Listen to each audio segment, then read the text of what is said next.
The four of us are super excited to be here, especially discussing something that's quite important to us in the startup community, how to earn your first million in revenue. So I'm Kailash Sundaram, as Abraham pointed out. I'll be moderating the panel today. I'm an investor at Detroit Venture Partners, Dan Gilbert's family office. We at DVP make seed and early stage investments in Detroit, and we're also investors in StockX and Waymark, and indirect investors in Erie through Woodward Angel, an angel group that Dan is part of. So I'm super excited to have these three great entrepreneurs with us today. I think all of us have a lot to learn from them. So how we're thinking today's panel is going to work, Stephen and Stephen S squared, and Alex will introduce themselves. And then I'll dive into questions for about 30 minutes or so. And then we'll open it up to everyone in the audience to ask questions as well. And because we have two Stephens, I'm going to refer to Stephen Winn from StockX as Vegas. So if you hear me saying Vegas, I mean Stephen Winn from StockX. So without further ado, I'll let the panelists introduce themselves. Vegas, do you want to go first? Yeah, sure. So, hey, everybody. My name is Stephen Winn. I was, for purposes of this conversation, I guess I was number 6 at StockX. I was there when we made our first million in revenue. And, it sort of was the last stop in what was 9 years in the Quicken Loans family of companies. So I started back in 2011 at QL as an intern, and through a series of engineering roles went on to build StockX, and fast forward 5 years into that endeavor, now running product for StockX. Cool. Stephen, do you want to go next? Yeah, absolutely. Hey, everybody. My name is Stephen Mazur. I am one of the co-founders and CEO of Erie. We are building the first major apparel brand for shorter guys. We launched in 2015. My co-founder and I actually worked with Alex over at Waymark before starting Erie. And we've had an exciting journey that included a visit to Shark Tank in 2017. Cool. And Alex, do you want to go and introduce yourself? Yeah, I'm Alex. I'm the COO at Waymark. I have been, like Stephen mentioned, there for a while. We've actually had, unlike Erie and StockX, a little more of a winding path as a business. So we've had 3 different business names and 4 different business models. So we've hit our first million 3 different times, you could really say. So over the last 7 years, I've been there doing a lot of different stuff. So we'll try to take all of that and see if it's something useful. Cool. Thanks, guys. So I want to kick it off by asking you guys a pretty simple question, but kind of get the ball rolling. Where did the idea for your businesses come from?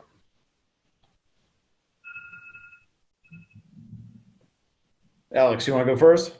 Sure. That is could be a complicated question given all the turns and twists that we've taken, but I'll maybe just focus on the most recent version. Right now at Waymark, we create video software. It's kind of like Squarespace for video, so it's just making it really easy for anyone who's not a video pro to make videos. Over our kind of long and winding history, we've always been working with small businesses. We actually were kind of a reviews platform for a long time, and we learned a lot about what small businesses need, how hard it is to grow a business as industry has gotten more and more consolidated in some of the big players. And so we basically saw what was happening in the marketing world for small businesses and how it was trending towards video, but also how hard it was for video to be produced by anyone who's at the smaller end. So we kind of saw all of the things that happened in the website space, and then with businesses like Canva and other design tools, and decided to apply that to video and try to make it as easy and consumer friendly as some of those other businesses. Cool. I can go next. So for StockX, sort of how we stumbled upon this was really, it was Dan Gilbert's idea. So, he went into his kids were buying on eBay or buying through Flight Club. He walked into a Flight Club and looked at it and thought, wow, there's got to be a better way to do this. There's a lot of, at the time, there was nobody out there really to help you understand what is the actual market value for a sneaker. And for those of you who are not familiar with this, resale sneaker industry, these are products that can sell for $200 to $300 to $500 or $1,000 in some cases. And so they're heavily faked. And also it used to be very opaque. So you'd walk up to somebody and say, why is this pair of shoes $500 or $600? And they'd like sort of, I've been doing this a long time. Trust me, it's a good price, that type of stuff. So we sort of just saw this opportunity at StockX to be able to connect people over a sort of using a model, right? The stock market model, which is just connected buyers and sellers for a very long time and help them, understand what should the actual market price for a good be. The big question for us was, would people actually pay for the authentication step in the middle? Awesome. And for Ash and Erie, so my co-founder and I worked for a couple of years, like I said, with Waymark, and we were ready for the next step in our careers and trying to think about startup ideas. We knew we wanted to start something. And we had a bunch of bad tech ideas that we just didn't really know anything about, that we didn't make sense for. And we kept running into walls and not coming up with something that really was a good fit. And eventually, someone that really was a mentor to us said, think about problems in your own life. And that was really the light bulb moment. I actually texted my then girlfriend, now wife, and I said, what do I complain about the most? And her immediate response was, I hate shopping with you. And that's when I said, all right, it's because I can never find clothes that fit well.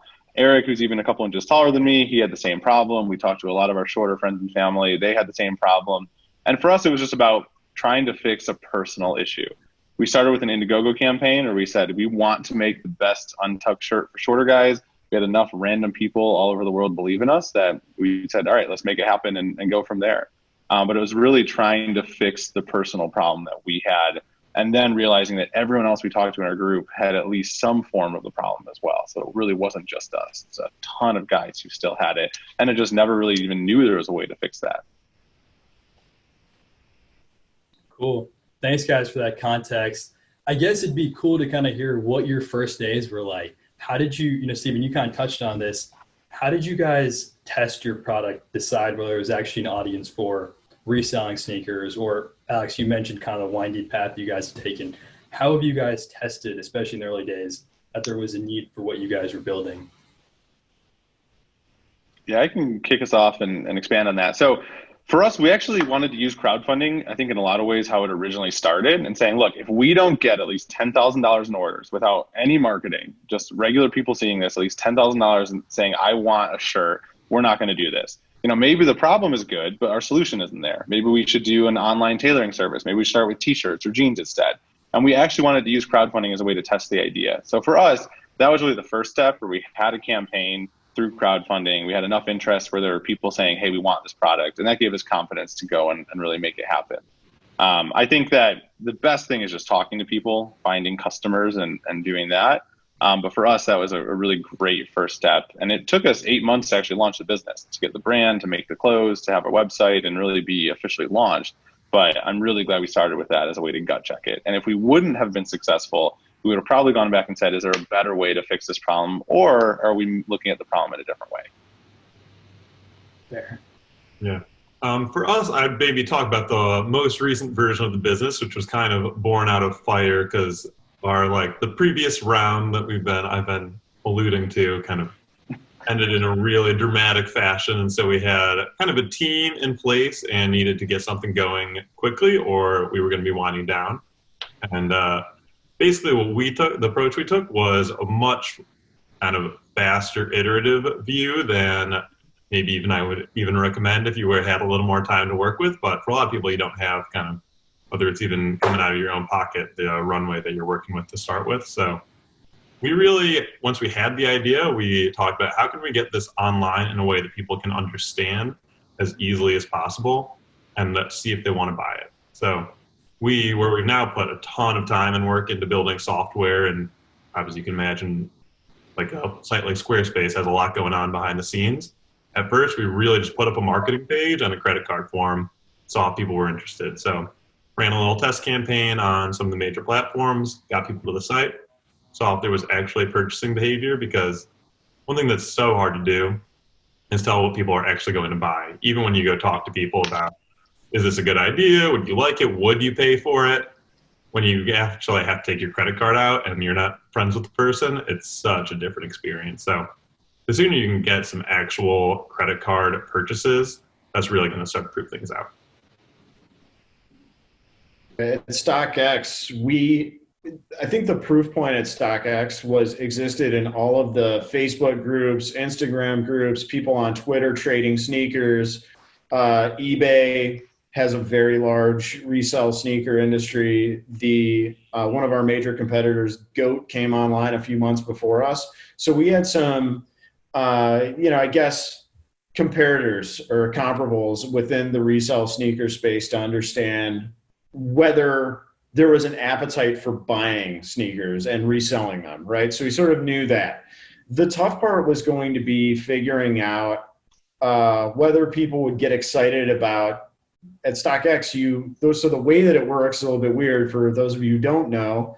What happens is when you sell an item on StockX, it comes to StockX first. We authenticate it, make sure it's real, and we send it out to the buyer. So as I alluded to before, the question mark was when you have two shipments, you obviously have to pay more money for that. We have a person who authenticates it. It's a more expensive sort of premium service. Would people apply that premium? And, I think it's tough because I'll just say we didn't exactly know. We put in a lot of time and effort to build out the product, and I think we launched it when it was still bad. So I'll say that, like before we thought that it had all the bells and whistles and features and everything that you could possibly want, like it was still bad. People got logged out the first day that we went live, right? Like they would click around 3 times, and because of a race condition, they just get logged out. So, so it was just getting to market quickly for us to try and see, can we take this passionate community and get them to start buying? Can we get some supply on the marketplace and see if it'll take off? Vegas, when StockX was getting started, GOAT was already out there. I think GOAT had raised some money from Excel already. There were a few other sneaker marketplaces. There was eBay. How did you guys size up the competitive landscape and say, well, we have a unique market we're going after and we can beat those guys? As far as we can beat them, I think that's just they were new to the market. There's definitely often spoke of a sort of a first mover advantage here. One thing that StockX does, which is a little bit different, is we really democratize access. So anybody can sell a product on our platform. Go gate their sellers a little bit more. They limit the ability to the amount to which people can sell now. So on StockX, something that's really powerful is pretty much anyone can use the product. It's a couple clicks to buy or sell an item. And the cool thing is, unlike really any of these other platforms, you can go and there's just this red sell now button there that's sort of just calling out to you, and you can see what the live demand is. You can just see like somebody's there waiting to buy that thing off you from $300. And if you want it in a raffle, or maybe you just want to make a few bucks, or maybe you just want to buy your next pair, it's so easy to just trade out the pair that you have and get it. Cool. Alex, you mentioned kind of how you guys are a few days away, or not a few days, but pretty close to winding down if you didn't get some traction on your product. For all three of you, what are some of the toughest problems you've faced in getting that first million, or what were some really critical milestones that you had to hit to know you could get there or you could have a business going? Yeah, great question. We were within months of making that decision. So it really is, and it ties back to the same answer I was given this last time around, but really getting that first 100 customers who are paying on a subscription basis is just, it both pays the bills and just proves that there is at least a little group of people, and that gives you the group of people that you can also get feedback on and get reviews from, and it just is such a powerful little nugget that you can use to build your business. So you really got to cherish those first customers, take unbelievable care of them. One of the famous blog posts is do things that don't scale and really treat them incredibly well and make sure that they are both teaching you and they're going to be evangelists for your business. Yeah, I think for us in Ash and Erie, in the early days, manufacturing and production was definitely a concern and a challenge. We had some orders come that weren't right. We place an order, we work with them, the samples look good, but then we get the clothes in our warehouse and something's wrong, whether it's the quality of the the fit or something that's really important. And we wanted to keep that high bar. We wanted to make sure we're not sending out something that's subpar. You have to make sure customers have a good experience from the start. And we didn't want to lose that trust. So I think in the early days, that was probably our biggest challenge, because we were making something, because we had a 3 to 6 month lead time. It's so out of our control in a lot of ways, but over time we just learned the right ways to approach it, how to add in things and double check and find third-party quality control and just do everything you can to make sure that's applicable. And then of course, customers, we really bootstrapped the first couple of years. We didn't raise any capital for a long time, basically until Shark Tank. And so we would just buy inventory, sell it out, place another order with everything that we got, and rinse and repeat.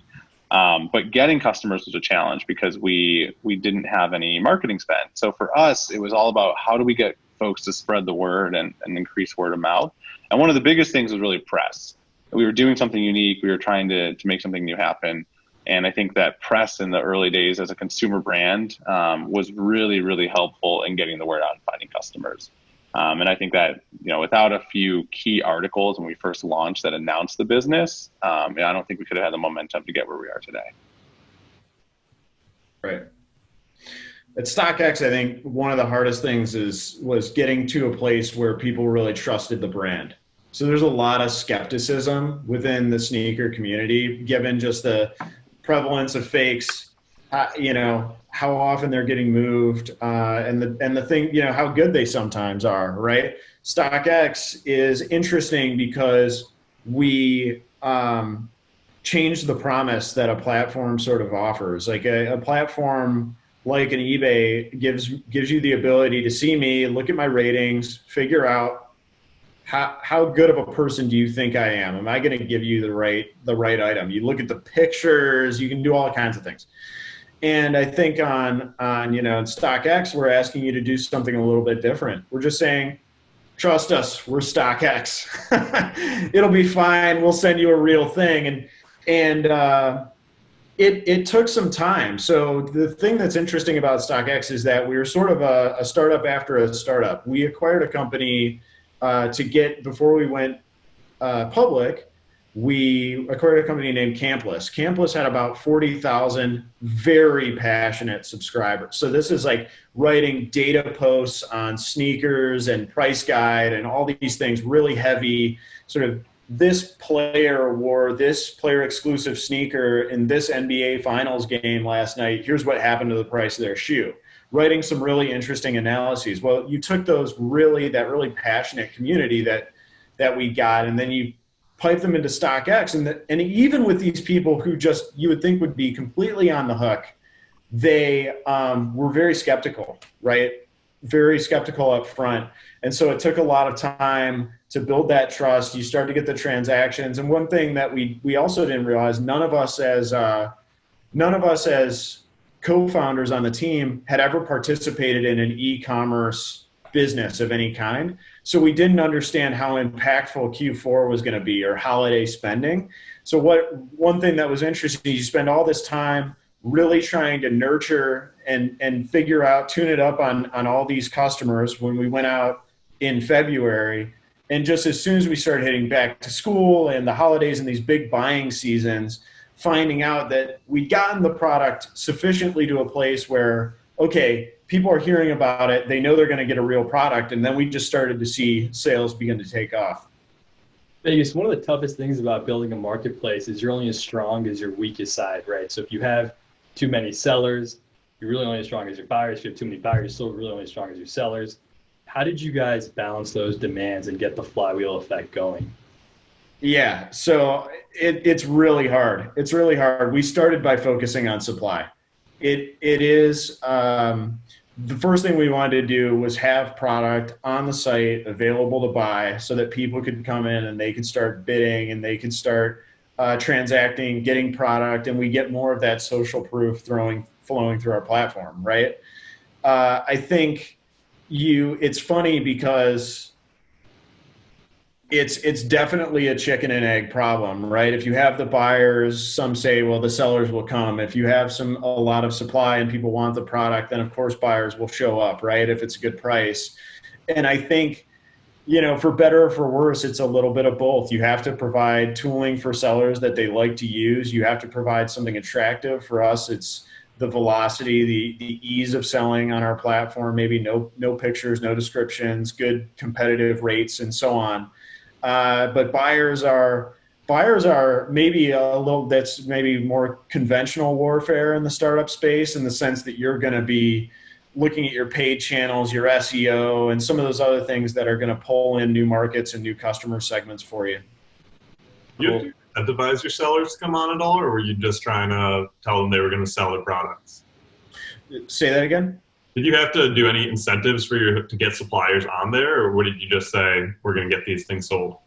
Yeah, we went out with transaction fees or take rates on our sales on our platform, which were very low, just for everybody. Whether you were a consumer seller or a power seller, but they beat the market, right? And I think that was one way to try and build trust with people. Like, basically, for a seller, it's a little bit different. I have to convince you that you'll give me your shoe.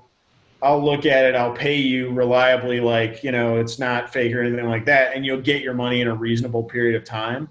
So for them, the bar is maybe just that if I give you a lower fee, if you're a power seller in particular, it sounds like 7% versus 9%, right? That's a couple bucks on $100 transaction. But if you're selling, thousands or tens of thousands or millions of dollars of sneakers a year, those couple percentage points can add up compared to what you might get on competing platforms. Yeah. Stephen, I guess you guys got on Shark Tank, which I think was huge for the business, just in terms of awareness. What's it like to get on Shark Tank? How do you get yourself on there and get a deal with Mark Cuban? Don't spoil the episode. No, Shark Tank was wild. I mean, it's one of those things that's, everybody knows the show and has seen it, and it's a once in a lifetime opportunity. I think the biggest surprise is that there's no music in real life. The editing and all the sound effects are great. In real life, you don't have that. No, Shark Tank for us was huge. I mean, we went on to get a deal. We really did want to work with the Sharks. As I mentioned before, we bootstrapped for a couple of years. We basically would sell out of inventory and then have to wait a couple months to get more. And we didn't have any capital to put into the company, personal savings or anything when we first started. So we needed a partner. We needed someone that can help us expedite our growth. And I think that being on Shark Tank, a couple of things that we ended up having a pretty positive episode. Some episodes don't turn out so great, but ours was mostly positive, even though we had a couple Sharks pass.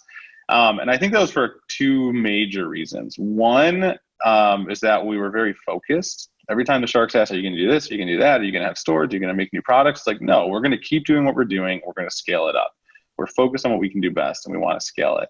And then number two is I think that we were positive as well. For example, Damon John pushed back on us once and said, you're telling me I have a problem that I didn't even know I had. He's a shorter guy. He kind of denied his height. It's a funny little part of the episode. But ultimately, my response to him was like, well, it's because you're better dressed than all of America. And I think keeping it positive and keeping it focused were two of the big things for us to be successful. And then at the end of the day, the exposure from the show, separately from the investment or anything like that, was obviously super helpful. We were able to find thousands of new customers, and it really did help our business quite a bit. So I think Shark Tank is like a lot of opportunities. You just got to try and do it. I mean, I know there's a great community of Shark Tank entrepreneurs, on Facebook, and the people that you film with, you kind of get close to. And at the end of the day, it's all normal people. And I'm really impressed with the show, even though it's reality TV, I guess. It's a really authentic show. The Sharks, we didn't know what the Sharks were going to say. They didn't know about our business. And it honestly is an investor pitch. Now, obviously, there's some TV drama and some of the fun with the deal. Most investor conversations don't end with a 3-minute negotiation on TV, but it's pretty authentic. And I think like anything with startups, like you just got to go for it. Find a way to get in, find a producer, find someone that's been on the show before, ask questions, hustle, and make sure it happens. And the reality is we had about a year of practice beforehand where we were trying to work on our audition tape and get the business ready and practice for questions. And there's a lot of prep that goes into it that you don't see.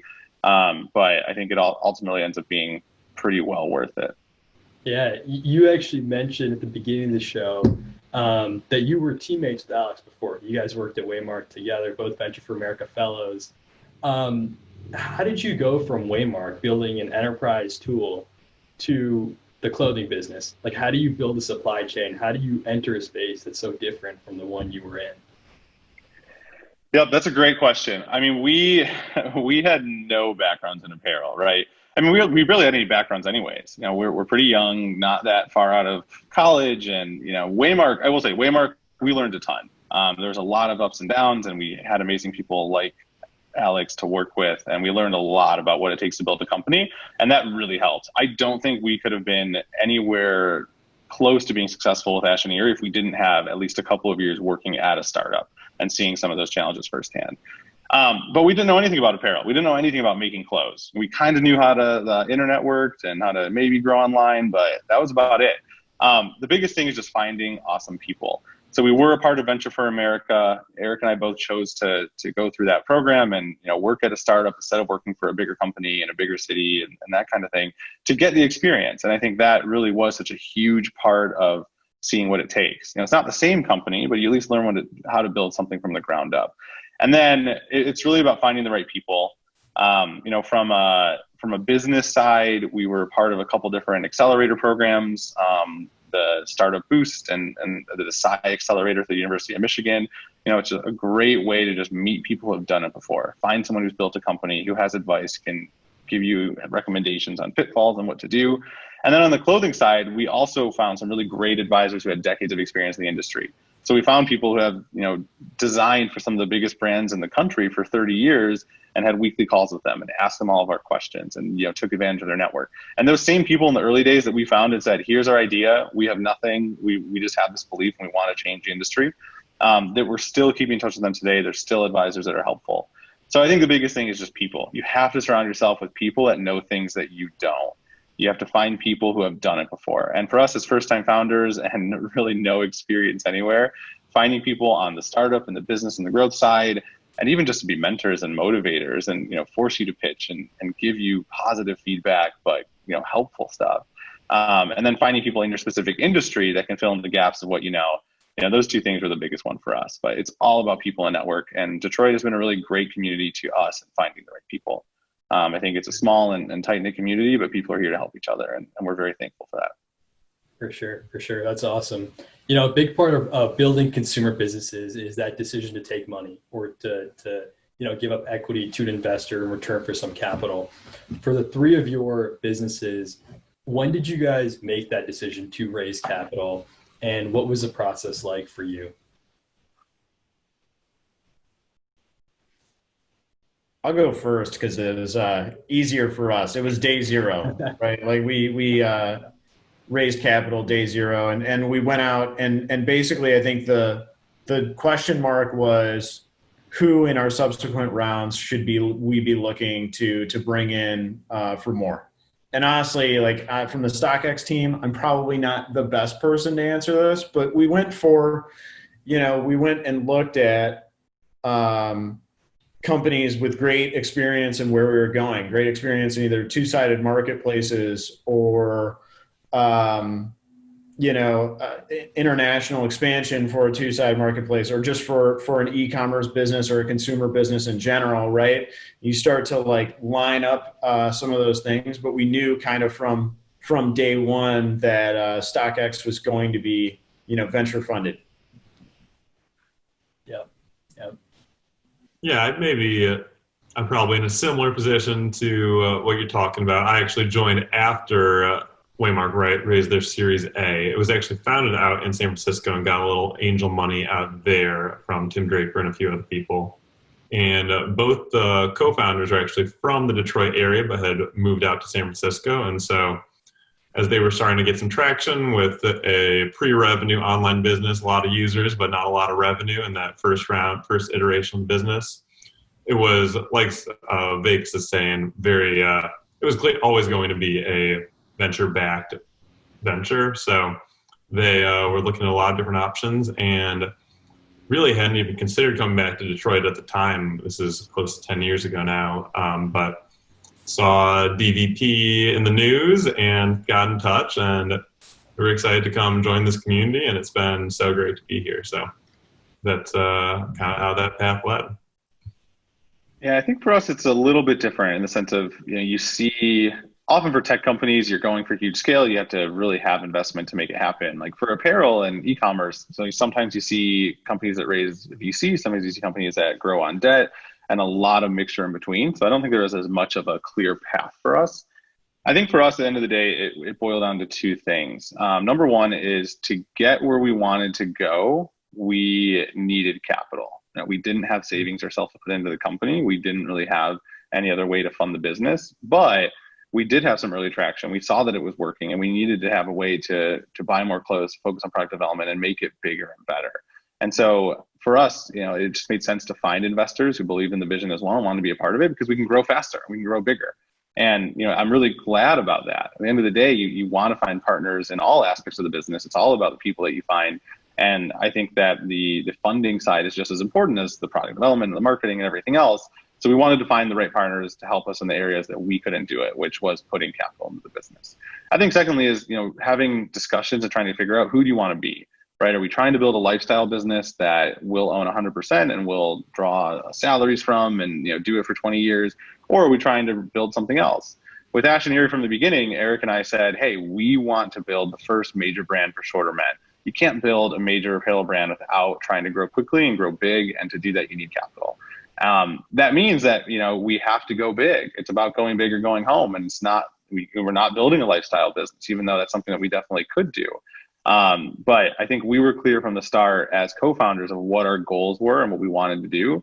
And I think that helped us decide some of these bigger questions around funding later on. But at the end of the day, it's something where you do need capital to support things like product development, to support expanded marketing. Where especially in the early days, you're not profitable generally, you're trying to grow.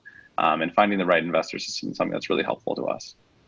Yeah, Stephen, that's a great point. I think people often think about it as just getting capital to keep the business going. That's a part of it, but a part of it is also finding the right investor who can work with you to scale your business, or can offer the mentorship, or be a sounding board for you, or really back you and be someone who's going to stand by you and be with you on the journey. I think, sorry to cut you off. I think a good example is even the last couple of months in COVID. This is the first time that Eric and I as co-founders have lived through something like this, where there's arguably a global recession, plus also other dynamics that come with everything that's happened with the virus. But early on, we spoke with our board member, we spoke with some of our investors, and a lot of them had advice on what to do, what they'd seen in the past. It's not a direct parallel, but they had lived through some other recessions and bubbles and economic uncertainty. And I think having people like that to give us advice and guide us, it's ultimately our decision. We still need to figure out what we want to do and be confident in that. But I think that's a great example where having a few people to lean on who have done it before, where we haven't as first-time founders, was definitely helpful. For sure. For each of you guys, when was that moment where you realized we have product market fit?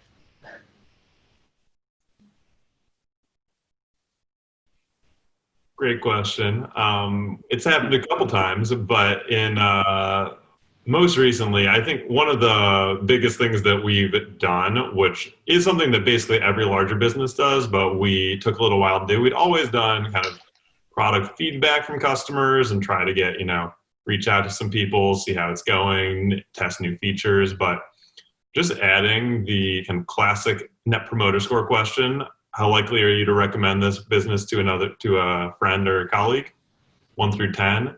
And there are really good benchmarks out there about what different kinds of industries see when you put that question out. And we kind of were able to see who doesn't give us a great rating, get feedback from them, and then watch that score go up. And when we were in the 70s, which is a really strong score, we felt really good that we had something that could really go to a lot of people.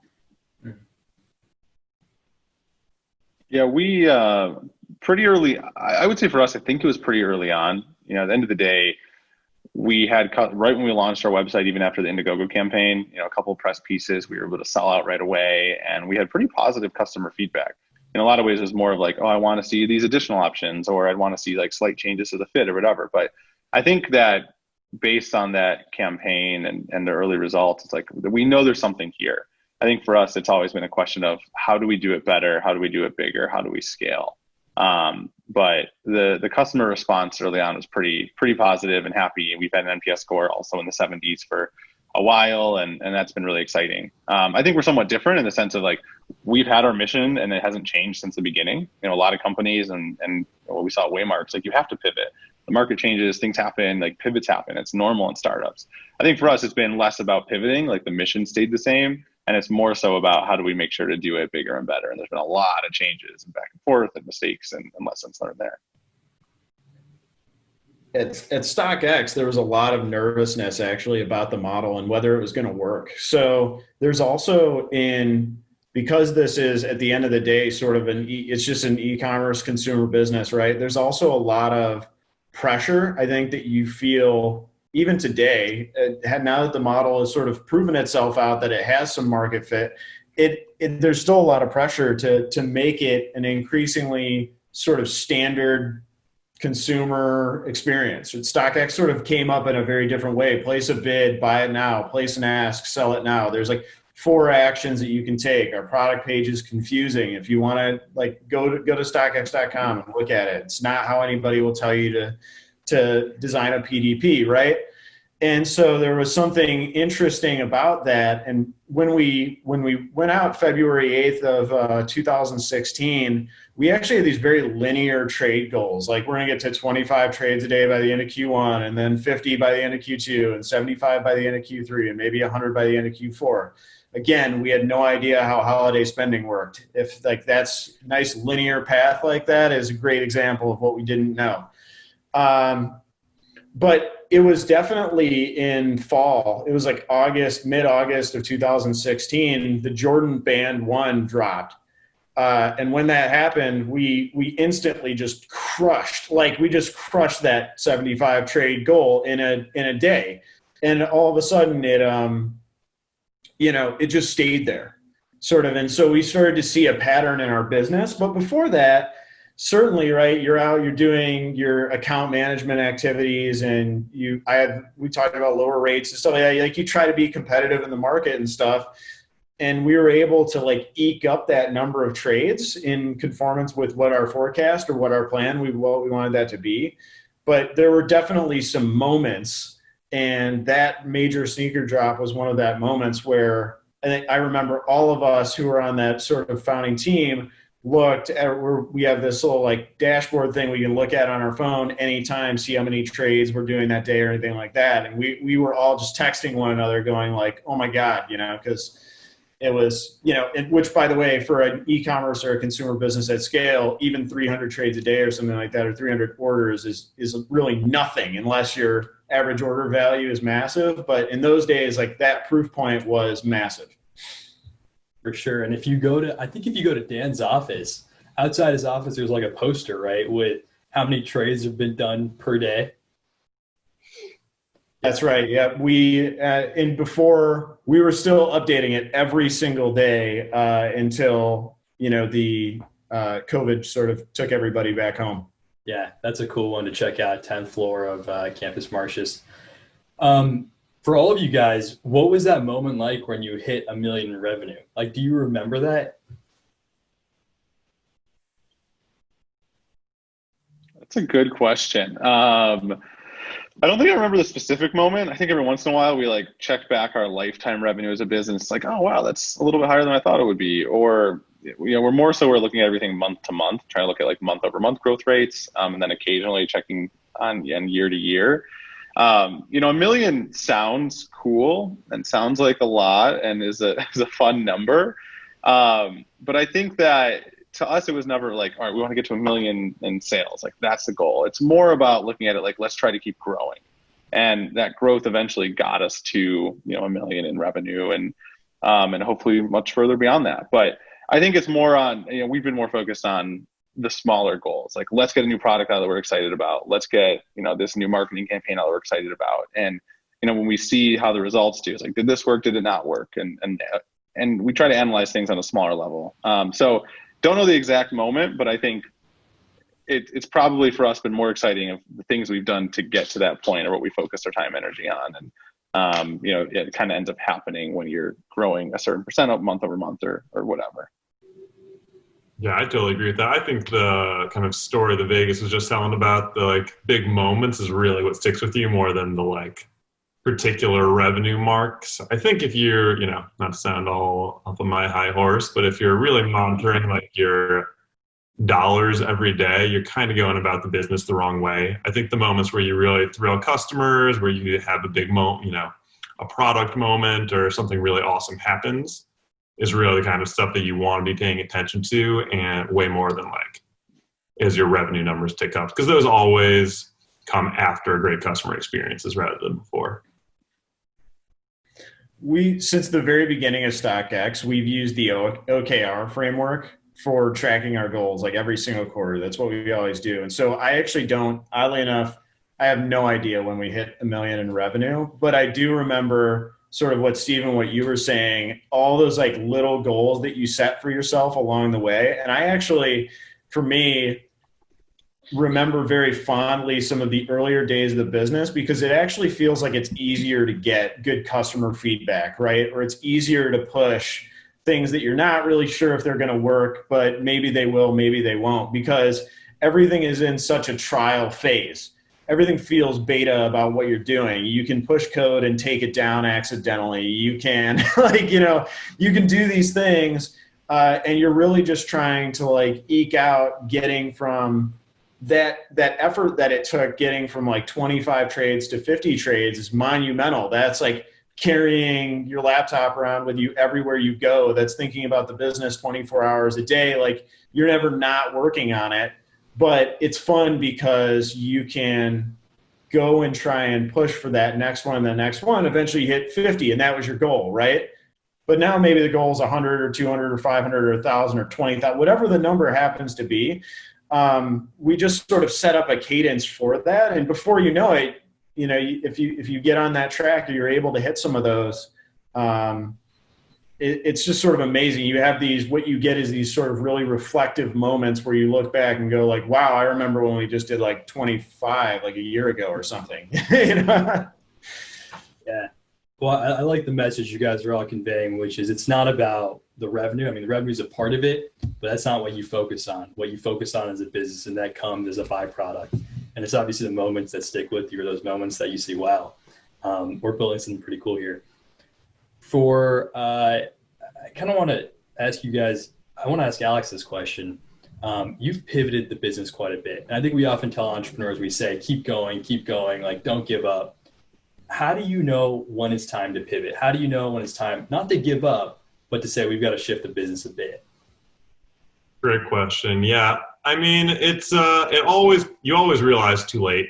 So if you're really thinking about it seriously, it's probably time. But it's I think one of the hardest things about a startup is staying both extremely focused, which you hear all the time, and being really adaptable, which is you also hear all the time. And they can feel kind of at odds sometimes. Where you're like, well, I've got this mission and I'm going to follow it no matter what, versus listening to customer feedback and, being ready to shift as that goes. And so, I mean, what really is a pivot? I think there's such a spectrum of when did you totally stop and start fresh? In that case, you might want to disincorporate and start a new business.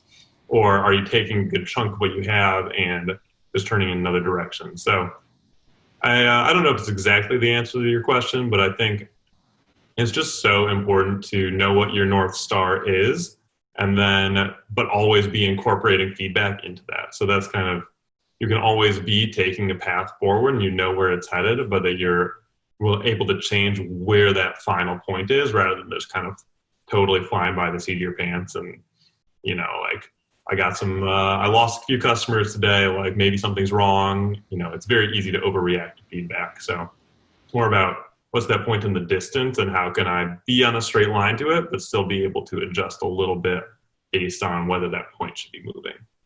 Yeah, speaking of that North Star, Vegas, StockX is one of the biggest success stories of Detroit. First company to reach $1 billion of valuation in Detroit. How do your goals change from doing, let's say, $1 million in GMV to doing $1 billion in GMV? And what does the roadmap look like for StockX being one of Detroit's biggest consumer businesses? Well, I won't give up the whole roadmap, but I think, a few things happen. So to the first question about goals and how goals change, I think one thing I mentioned earlier, some of that scrappiness that you have early days, some of the willingness to try things, break things, whoops, we'll recover, it's fine. As you start to run on a bigger business, you start to realize that it's really risky to operate the business in that way, right? So, and that flows into, I guess, into our roadmap and how we think about it. We really spend a lot of time these days thinking about our foundations, right? And does our operations infrastructure support pumping all those orders through it? Does our customer service infrastructure support handling all these contacts? Does the system support, a Black Friday surge or something? 10x traffic or something on 100 visitors a day is really no problem for anybody ever. But 10x traffic on 10 million or a very large number of visitors suddenly is an interesting technical challenge to keep the marketplace running. So I think your goals change in terms of thinking more about long-term scale and being able to support growth on top of that, because I think you're always thinking sort of 10x, right? And when you have 10 trades, you're thinking about 100 trades. You have 100, you're thinking about 1,000 or orders or whatever your sort of unit of measure is for moving your business forward. And so if you're at $1 billion, you obviously want to start pushing yourself to think about, well, what does 10 billion look like and what does that require of us? And that's how you're going to start to pivot both your goals, your roadmap. And for us right now, StockX, we grew up here in Detroit. It was 6 people outside of Dan's office. And, now we operate in 100, we have customers in over 190 countries around the world. We have authentication centers and offices all over the world. And so, now it's really trying to reach that customer who could be anywhere, right? Not just in the United States. Yeah, that's awesome. It's Detroit grown, which is one of the coolest parts about it. I think TechStar Detroit Startup Week, seeing 3 great Detroit businesses, born and raised here, I guess you could say, and now really trying to take market share across the world. At this point, I think it'd be great. Let's open up to the audience and let some members ask questions of our panelists.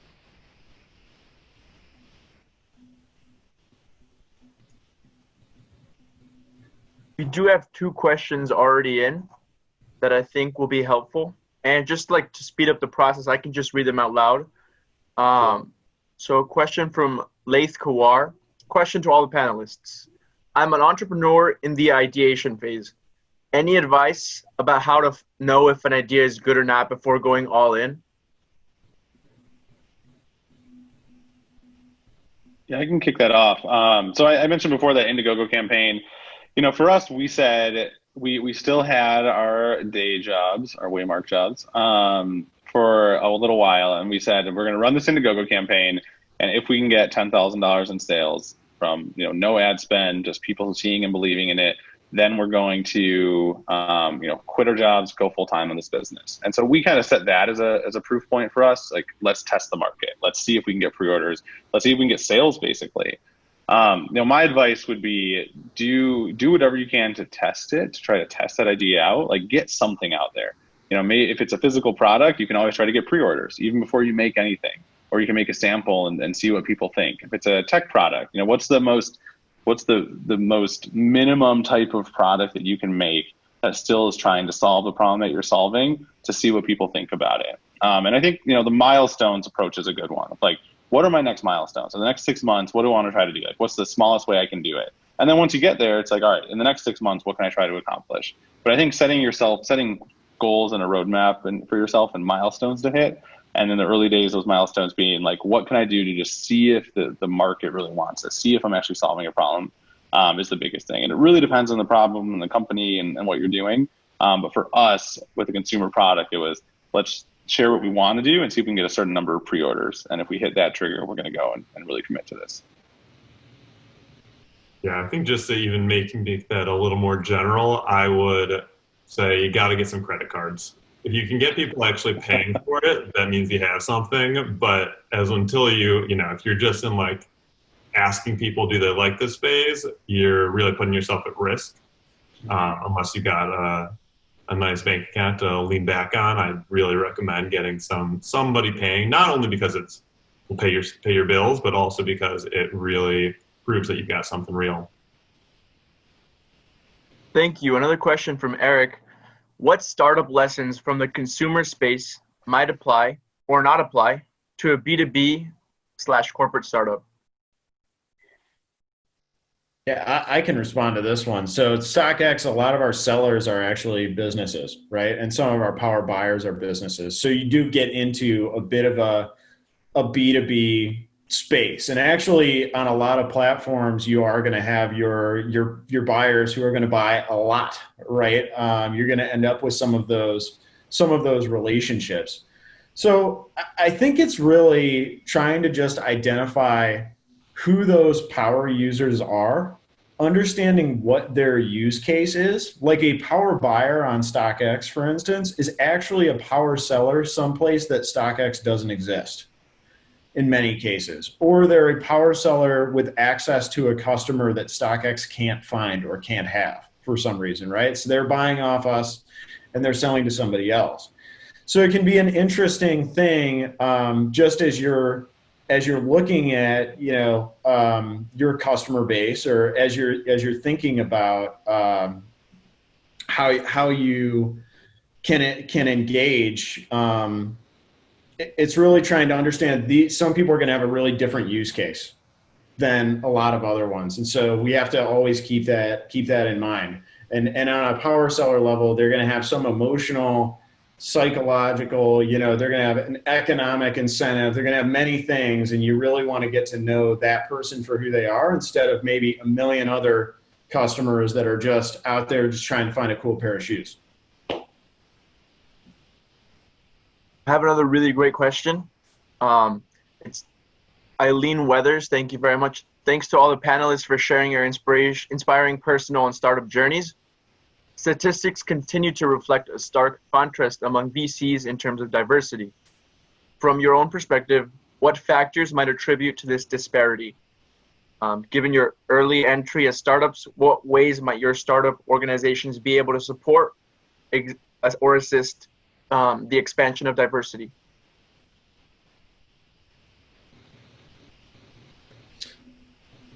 Yeah, I mean, I think look, StockX is if you look at our board, right, we don't have necessarily a ton of diversity. If you look into the space, I think that you don't necessarily always have this, and it's an interesting, especially given the social setting that we're in over the last 30 days.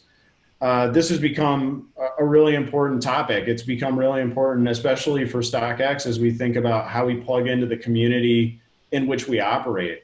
And by the way, the cultures which fuel our marketplace in which we support, right? And that comes down, it's a lot of sporting, a lot of hip hop culture, streetwear and skate culture. So our business reflects the diversity of our customers, or it's important to us that it does.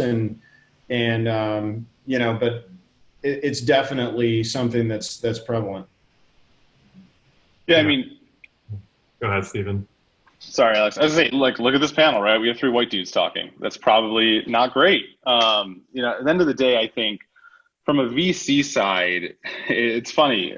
Our lead investor in our most recent round is a fund that's basically all women, and it's women who run it and make up most of the organization.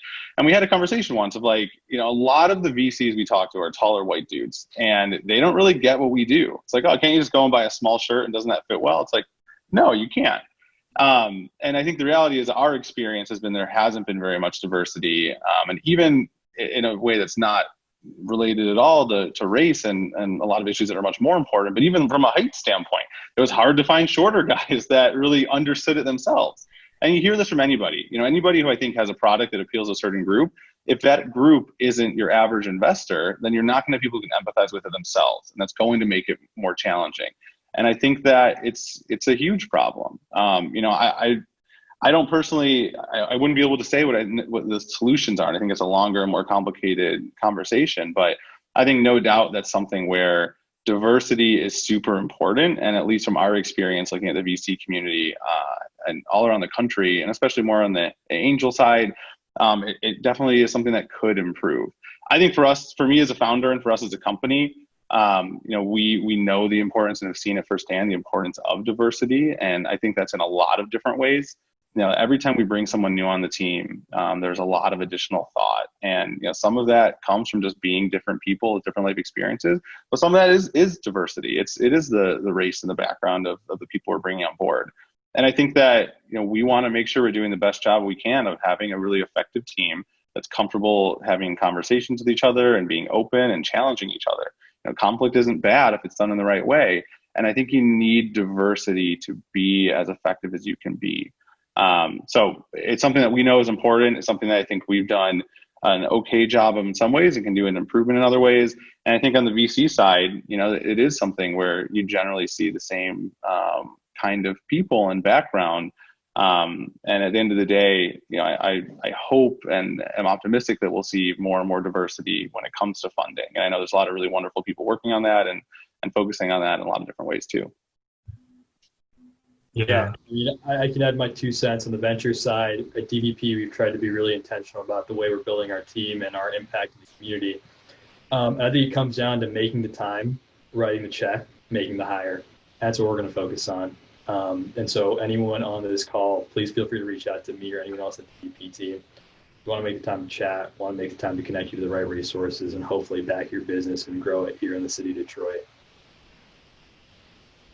Yeah, I mean, obviously, anything they're all saying is totally true. It's frankly embarrassing. And I think I was at the diversity and inclusion panel that Startup Week hosted yesterday, which I thought was really strong. And a couple of the points that I think Dan Green and Kendra Mitchell brought up were getting out, both as VCs and as people who are hiring for startups. Physically getting out, obviously, literally right now, COVID complicates that in some situations, but Dan Green was really promoting a lot of meetups and types of situations where you can meet people you don't already know, which is a huge problem with especially startup hiring. Mm-hmm. And then also, I think Kendra made a really great point that you got to stop pretending that this is a meritocracy that we're working with. And really, people are being selected often for access rather than competency, and being really careful about what kinds of things you are looking for as both a VC and a hirer in terms of on a resume, in the cover letter, and even in conversations about, were you looking for competency or are you looking for a history of access? So those I thought were really a couple good concrete points to take into account as you're doing both of those things. Thank you very much. I was hoping we could do like a lightning round because there are a lot of questions and we are running out of time. So here we go. Steven and Alex, how did VFA help you through the process of starting your own company? Experience working at a startup and learning what it takes, and networking people. It's all about people. VFA is an awesome network of amazing people and entrepreneurs that has been super helpful for us. You can definitely find other great networks of people. We've been a part of those too, like Startup Boost and Desai and so many others, but VFA is just wonderful people, and that's been so important for our journey. Agreed. Awesome. Cool. You mentioned crowdfunding. What is your sentiment regarding investment crowdfunding, like REG/CF/REG/D/reg or REG/A? Reg A, yeah. So I think what it is that, to invest in a private business, historically, you've had to be a high net worth individual. So basically have a lot of money, and that limits who can invest. And I know there's a lot of the Jobs Act and a lot of things have changed that. I'm not an expert on it at all. We have not done equity crowdfunding. I think it's great and it makes a lot of sense for the right business. What I will say is that Ferraz with My Swim Pro, another Detroit-based startup, has done quite a bit of equity crowdfunding. I know he's not here now, but he is the person that I would go to with any questions around that. So I'm throwing him out there, but My Swim Pro CEO, Ferraz, he would be the biggest Detroit person I would say to talk to you about that if it's something you're interested in. Are there alternative financing recommendations from the panelists that have not been mentioned? Bootstrap, build your own revenue. We've raised equity investments. We have investors. We're happy to be working with them. We also have a line of credit. We are an inventory-based business, and we do want to manage both debt and equity. Debt is always an option. It's obviously higher risk, and there's certain ramifications and things to consider. But at the end of the day, bootstrap as much as you can. I'm so glad that we bootstrapped for the first couple of years. And actually, one of my biggest regrets is that we didn't stay in our day jobs even longer before we started the company. just the people and the network and access and everything. You know, do as much as you can, you know, while bootstrapping, and then I think the financing, you know, gets a lot easier and you have ways to figure it out. To respect everyone's time, I'm going to do one last question because I know we all have busy schedules. Sherry L. Matlock is saying, I have a tech product that I'm building using Glide, which is a Google Sheets-based app. How do I know when the app has gotten big enough to invest in a custom-built platform? I'd say not till you're having problems. It's really tempting to use like these fancy advertised solutions, but as long as I think you can go way further than you think on a lot of the free software that's out there or very cheap subscriptions. So not until you have a very concrete reason that you need something custom built. And even once you have a couple good concrete reasons, you probably still don't need it. Once you have like a dozen really good concrete reasons, start paying. Yeah, I think it's a great point. At StockX, we took an e-commerce platform, gutted it. Well, not really gutted. We adjusted it to become a two-sided marketplace. But I think starting even just with something else to sort of be the core of that business and get you a lot of the things that just are hard to build, or not necessarily like hard to build, but you don't want to build them, like authentication. And there's just all these things that come into building your own tech stack, that if you can grab a couple core components for those and then run as far as you can with either not having to touch a thing or just doing light integrations, that's going to serve you well, I think, to Alex's point, for a long time. Yeah, I think, Go ahead, Stephen. so I was going to say one quick example. We were using an inventory planning software, so we could track all of our inventory with this Shopify plugin, and it was okay. It was pretty good, but it didn't really quite do what we wanted, and we were paying quite a bit a month for it. We spent a week in Google Sheets and built our own effectively. And there's a lot of Googling about Excel formulas and what to do to make it work. But now we have a tool that we made ourselves that is even better than what we could have bought that's out there. But we do everything on Google, and I've been amazed at how much we've been able to make that work. And a lot of the software that's out there, it's tempting to sign up for it. But then when we try it, it's like, it's not really better than our homegrown solution. Cool. Well, thanks so much, guys, for making the time to join us in this panel today. It's been cool to hear from 3 Detroit entrepreneurs, Detroit-based businesses. Yeah, you guys are growing, how you guys are scaling. And we can't wait to follow along with the journey. I put all our emails in the chat box, so please feel free to reach out to us. I think I'm speaking for all of our panelists as well. Hit us up on our email, find us on LinkedIn, Twitter, Instagram, wherever. We're open. So yeah, come chat. Let's build this community. Thank you so much, everyone. I hope you enjoyed your session, and I hope you continue enjoying the summit. We appreciate you all for being here. Thank you so much.